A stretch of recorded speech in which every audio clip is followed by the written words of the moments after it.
সুপ্রিয় দর্শক, আসসালামু আলাইকুম। কানাডা থেকে আমি সাকিব আজকে আপনাদের আবারও স্বাগত জানাচ্ছি। আজকে একটু কথা বলবো কানাডার বসবাসরত ইন্টারন্যাশনাল স্টুডেন্টরা তাদের মাঝে অ্যাসাইলাম করার প্রবণতা অনেক গুণে বেড়েছে।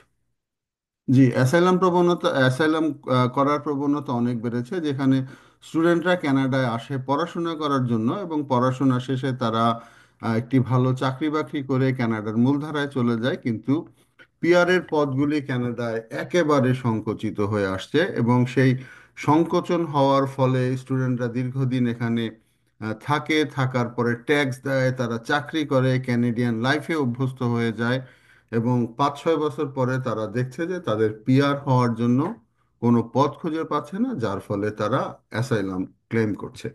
তো এই বিষয়টা নিয়ে একটু কথা বলবো। তার আগে দর্শক একটু যদি দেখাই যে আমি আহ, গত পরশু দিন খুব সম্ভবত, মাফ করবেন, প্রথম আলোতে একটা লেখা লিখেছিলাম যে কানাডায় বিদেশি শিক্ষার্থীদের আশ্রয় আবেদন রেকর্ড আরও বৃদ্ধির সম্ভাবনা। তো যারা প্রথম আলো পড়েন তারা নিশ্চয়ই পড়েছেন। তো আর যারা পড়েননি তাদের জন্য এই ভিডিওটা একটু ব্যাখ্যা করব।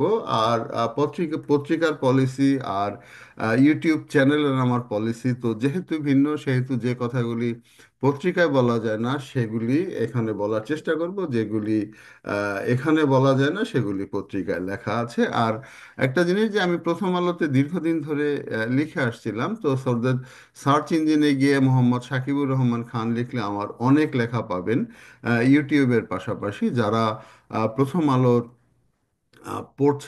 পড়েননি তারা দয়া করে আমার লেখাগুলি পড়ে আসবেন। তো যাই হোক, একটু মূল আলোচনায় যাই।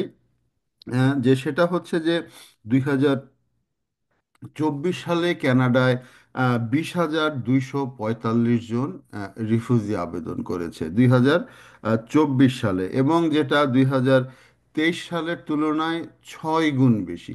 অর্থাৎ যদি এই 20,245 জন করে, সেটা 2023 সালের চেয়ে দ্বিগুণ, এবং 2019 সালের চেয়ে 6 গুণ বেশি। এবং এখন পর্যন্ত, অর্থাৎ ফার্স্ট কোয়ার্টারে আমরা মার্চ পর্যন্ত রিপোর্ট পেয়েছি, মার্চ পর্যন্ত কানাডায় 5,500 জন ইন্টারন্যাশনাল স্টুডেন্ট রিফিউজি ক্লেম করেছে, এবং যা গত বছরের মার্চ পর্যন্ত রিফিউজি ক্লেমের চেয়ে দ্বিগুণেরও বেশি। অর্থাৎ তার মানে আমরা ধারণা করছি, যদি এই ট্রেন্ডটা যদি চলতে থাকে, তাহলে কানাডার ইন্টারন্যাশনাল স্টুডেন্টদের মধ্যে রিফিউজি ক্লেমের হার এই বছর প্রায় 50,000-এর কাছাকাছি চলে যাবে।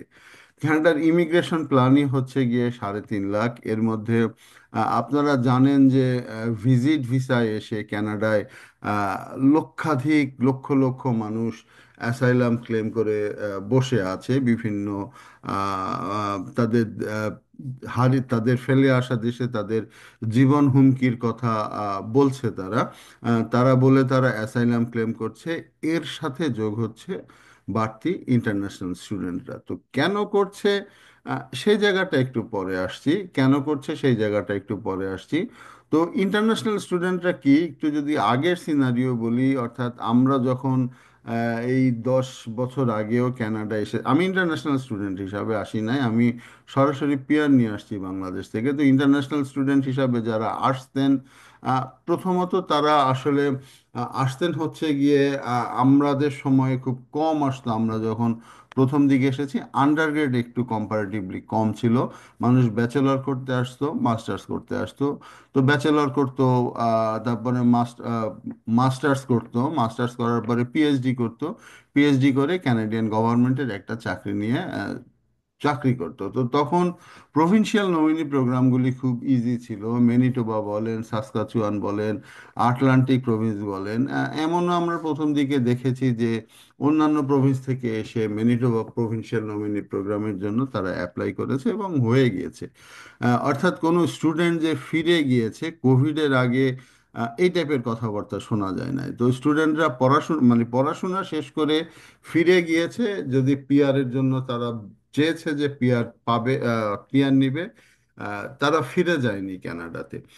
কিন্তু টোটাল সিনারিও কিন্তু চেঞ্জ হয়ে যায় কোভিড পরবর্তী সময়ে। আপনারা জানেন যে কোভিডের মধ্যে কানাডাতে প্রচুর মানুষ, কোভিড পরবর্তী সময়ে কানাডা ইকোনমিকে আরো স্ট্রেনদেন করার জন্য পৃথিবীর বিভিন্ন দেশ থেকে লক্ষ লক্ষ মানুষকে ভিজিট ভিসা দিয়ে নিয়ে আসে। কানাডা চেয়েছিল যে ইকোনমি স্ট্রেনদেন হবে, তারা আসবে, কানাডাকে এক্সপ্লোর করবে, কানাডার বিভিন্ন জায়গায় ঘুরবে, ঘোরার পরে তারা 6 মাস পরে চলে যাবে। তো অনেক যাচাই বাছাই ছাড়াই এই ভিজিট ভিসাগুলি দেওয়া হয়েছিল, এবং দেওয়ার পরে এসেছে মানুষ, কানাডা যা চেয়েছে মানুষ ভিসা দিয়েছে, মানুষ এসেছে, কিন্তু মানুষ এসে মানুষ আর যায়নি।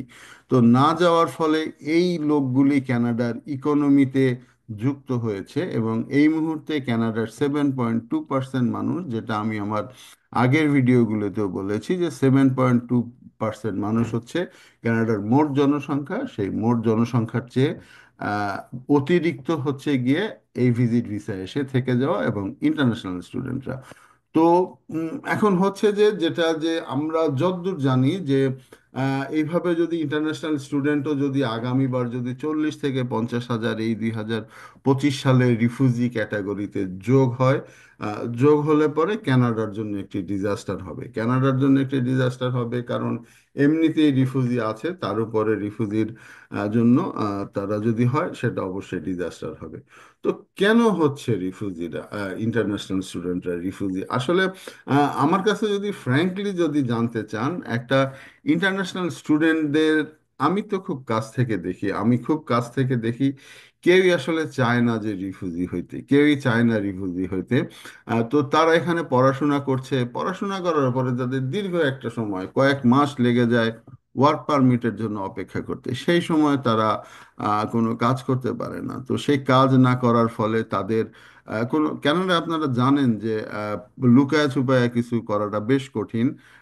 খুবই নিম্নমানের, খুবই ঘর মোছা, মানুষের বাসার থালা বাসন ধুয়ে দেওয়া, এই টাইপের $8-10 হয়তো কাজ পাওয়া যায়, কিন্তু মানে নিম্নমান মানে নিম্ন আয়ের বলছি, সরি, এই কাজ যারা করে থাকেন তারা ওইভাবে নেবেন না, নিম্ন আয়ের কাজগুলিও আসলে খুঁজে পাওয়া যায় না আপনি, মানে যদি আপনি লিগ্যাল না হন। তো যাই হোক, স্টুডেন্টরা দীর্ঘ সময় অপেক্ষা করে ওয়ার্ক পারমিটের জন্য, তারপরে ওয়ার্ক পারমিটও যদি পায়, ওয়ার্ক পারমিট পাওয়ার পরে কাজ তারা পায় ঠিকই, ক্যানাডিয়ান যেহেতু একটা ডিগ্রি আছে, ইউনিভার্সিটিতে পড়াশোনা আছে, চাকরি না থাকার কোনো কারণ নাই। তো চাকরিও তারা পায়, কিন্তু চাকরি পাওয়ার পরে বিপত্তিটা ঘটে যখন পিআর এর জন্য যখন এলিজিবল হয়।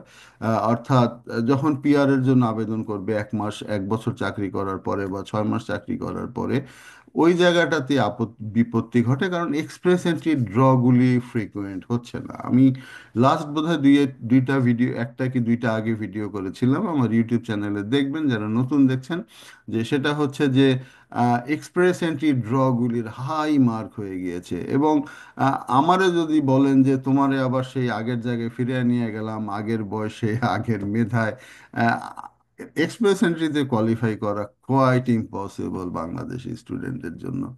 আহ, একেবারে অসম্ভব হয়ে গেছে, বিশেষ করে যারা সিআইসি, ক্যানেডিয়ান এক্সপেরিয়েন্স ক্লাসের যে ড্রগুলি হচ্ছে। তো কেন হচ্ছে? বাংলাদেশিদের কোনো মেধার ঘাটতি নাই সেটা মনে করবেন না।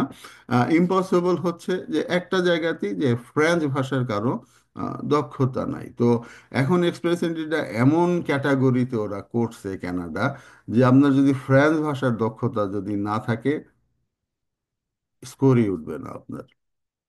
কেন? কেন? আমি জানি না কেন, তবে আমার কাছে জানি কেন মনে হয়, আই ডোন্ট নো আমি রং কিনা আসলে, যে এরা হয়তো চাচ্ছে না যে এই সাবকন্টিনেন্টের মানুষ আর আসুক, কম আসুক, তারা চাচ্ছে। কেন চাচ্ছে? কারণ একটা জনসংখ্যার কিন্তু ইমব্যালেন্স কানাডাতে হয়ে গিয়েছে, জনসংখ্যার ইমব্যালেন্স হয়ে গিয়েছে। অর্থাৎ আমি শুধু যে বাংলাদেশি বলছি তা না, বা কানাডার মধ্যে রেসিজম আছে কি না আমি জানি না, আর নাহলে এত ফ্রেঞ্চ ভাষাভাষী কেন। তো ইমব্যালেন্স হয়ে যাচ্ছে কারণ আমাদের সাবকন্টিনেন্টের মানুষ, বিশেষ করে পাঞ্জাবি, বাংলাদেশি, পাকিস্তানি, এই সমস্ত একটা বড় গ্রুপকে আটকানোর জন্য কিনা, I don't know.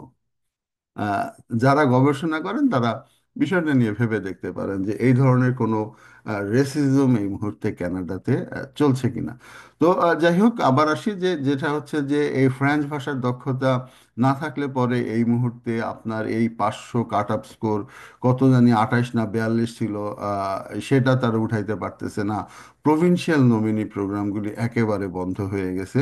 Provincial nominee প্রোগ্রামগুলির draw খুবই কম হচ্ছে। সাসকাচুয়ান আগে একটা জনপ্রিয় ড্র, জনপ্রিয় একটা পাথ হয়েছিল, হাজার হাজার বাংলাদেশিরা সেখানে এসেছে, আটলান্টিক প্রভিন্সগুলোয় আসছে। এখন সেই আর প্রভিন্সিয়াল নমিনি প্রোগ্রামের ড্রগুলি হচ্ছে না, যার ফলে করবে কি তারা রে ভাই? তাদের ওয়ার্ক পারমিট হতে সময় লাগছে, ওয়ার্ক পারমিট হইলে পরে রিনিউ হইতে আবার সময় লাগছে, রিনিউ হইতেছে না, কোনো জায়গায় তারা কম্পিট করতে পারতেছে না। তো সেক্ষেত্রে তারা বাধ্য হয়েই অনেকে অ্যাসাইলাম ক্লেম করতেছে, অ্যাসাইলাম ক্লেম করতেছে। এখন এই অ্যাসাইলাম ক্লেম করার ফলে কি হচ্ছে আসলে, আম, যেটা বাস্তবতা যে আহ, সহজে পার পাওয়াটা যাবে না, সহজে পার পাওয়াটা যাবে না, সহজে সহজে পার পাওয়া যাবে না। এবং সহজে কেন পার পাওয়া যাবে না সেটা একটু বলি।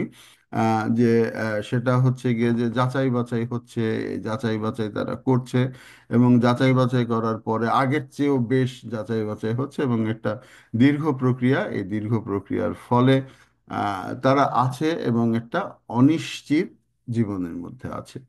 একেবারে একটা অনিশ্চিত জীবনের মধ্যে আছে। আর দ্বিতীয়ত আহ, দ্বিতীয়ত অনেকের কাছে, হ্যাঁ পরে কি হবে পরেরটা পরে ভাববো, হ্যাঁ, এই টাইপের স্টুডেন্টদের মধ্যে একটা মেন্টালিটি থাকে। কারণ হয় কি, যে অ্যাসাইলাম করার পরে তার ট্রিটমেন্টটা ফ্রি হয়ে যায়, তার মেডিসিনটা ফ্রি হয়ে যায়, সে গভর্নমেন্টের কাছ থেকে টাকা পায়, সে হাউজিং ফ্যাসিলিটিস পায়। সো কে আসলে চাবে যে ধুর পরেরটা পরে, এই একটা অ্যাসাইলাম হইতে তো লাগে 7-8 বছর, 7-8 বছর থেকে দেখি কি হয়।